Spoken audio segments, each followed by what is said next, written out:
Hi, and welcome to my sci-fi, fantasy, and horror short fiction roundup for October 2023.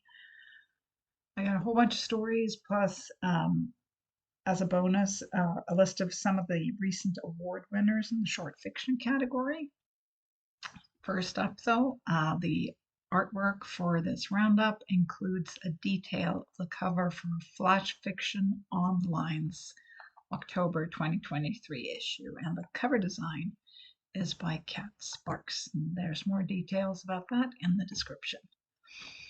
And if you want to read the text version of this roundup, it's available at Maria's Reading, and there's a link in the description. Let's dive in. So, my first story pick this month is On the English Approach to the Study of History by E. Saxey and Giganotosaurus. And what an amazing and amazingly original story this is. At the start of it, I felt a little puzzled, which I think was the intent of the writer, because what is going on here? There's an academic conference, and it's about the study of history, and there's a mysterious presence, them, at the English college where it's all taking place. And then the slow reveal that them is a royal court, magically preserved for centuries, and the academic rivalries and research that swirls around the access to this source of unimpeachable question mark historical information. It's about all that. And it's also a meet cute love story in the making. And there's a body horror, and there's an ever growing sense of horror in general. And it's funny and it's strange. And well, you better just read it for yourself. My next story pick is The Fate of Despair by Salome Luce Antoinette in Strange Horizons. Oh boy, this is a utterly beautiful, utterly luminous story from Strange Horizons Caribbean SFF special issue. I'll read a bit of it. The universe devoured you, trapped in an escape pod of a stellar wreck. Malfunctioning thrusters and molecular printers soon became heralds of a silent death, which might come in the blink of an eye, or the instant a comet's fiery tail reflected in your dry eyes. I mean, this story blends science fiction with something like magic, and the results are devastatingly gorgeous. My next story pick is The Cello in the Cell by David Janusz in Nightmare. And this is a surreal dystopian story that feels like some kind of trippy Orwell or Kafka, but with its own unique strangeness, darkness, and beauty in the midst of the horror. It's set in a world where people who commit crimes are sentenced to learn how to play certain pieces of music. The story's narrator has been sentenced to learn how to play the prelude of Bach's Cello Suite Number 1 in G major. What happens during the incarceration, and what happens as this convict tries to learn how to play, and the slow realizations that set in eventually. Wow, it's all tinged with the sadness that made this story linger. My next story pick is also from Nightmare. It's The Sound of Children Screaming by Rachel K. Jones. A haunting, absolutely devastating story that blends the reality of gun violence and school shootings with a dark and chilling portal fantasy. There's a shooter at school, and a teacher hides with her students inside the portal, which is supposed to keep them safe. Once inside, the teacher and some of the children find themselves in a strange world that is both thrilling and menacing. I love how Jones blends the horrors of the real world and the fantasy world, and how the power gained in one terrible place might be used in another. My next story pick is We Will Witness by Martin Cahill in the Sunday Morning Transport.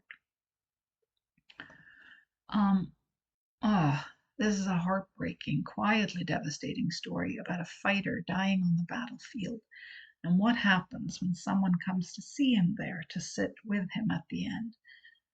This story is not free to read, but you can get a free 7-day trial at Sunday Morning Transport and access it that way, and it's well worth your time and money if you feel like signing up for a subscription. My next story pick is The Constellations of Daughter Death by Lindsay Kroll in Flash Fiction Online. And it starts like this. When Death decided he wanted a child, he plucked a ghost orchid from the furthest edge of the world, the kind of flower that could survive in the dark, indeterminate edges between life and death, and grew her from its roots.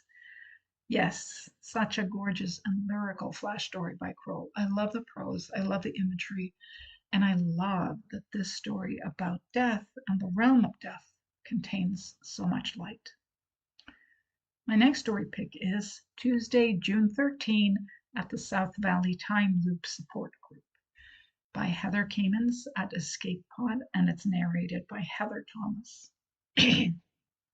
This is a wonderful story that takes a different approach to the weirdness of time loops. Here, many people end up in time loops, struggling to break free, and then they deal with the aftermath and trauma if they do break free. That's what the support group is for, but the stories of those attending the group are very different from each other because there is no one single cause for time loops and no single solution to breaking free. I love the quiet, contemplative vibe of the story, and I adore the ending. My next story pick is Building by Marlee Jane Ward in IZ Digital. This story is set in some kind of post-apocalyptic future, but what I love about it is that the apocalyptic events are not at all the focus of the story. Instead, it's a story about people and communities finding new ways to live and new ways to build communities and families.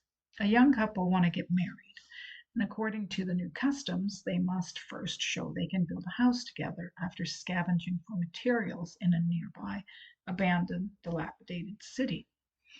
Ward tells the story with such a stealthy sense of humor and such a gentle touch. It's beautiful and powerful through and through.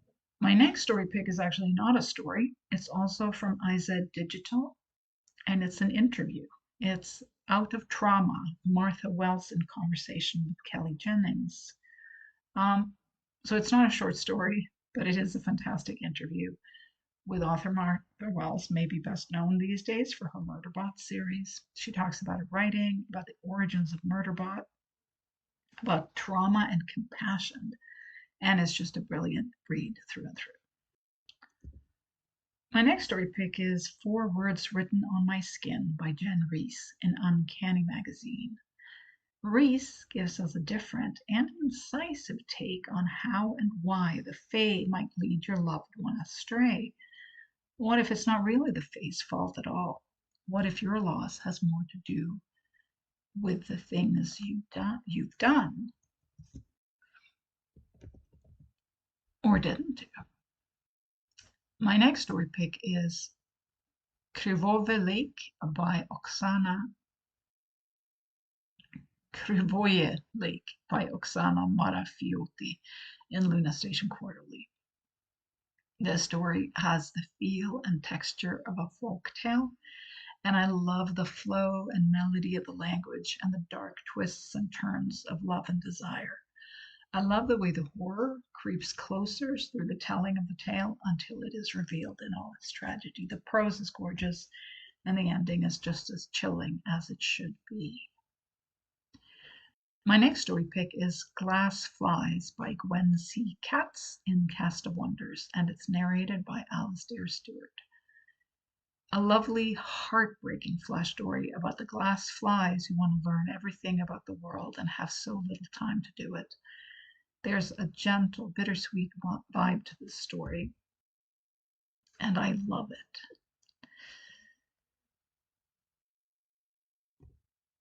My next story pick is Midsummer Refrain by Wendy Nickel, also at Cast of Wonders, and this one is narrated by Catherine Inskip. This story is like a warning and it's dark and full of hidden dangers. I love the way the world and the wilds of the Fae are entwined with the present day and how chilling and powerful the whispered threats are. Both of these stories from Cast of Wonders are part of a special episode of Flash Fiction on the theme of mortality. My next story pick is Zoraida la Zorra by Ana Hurtado in the Dark.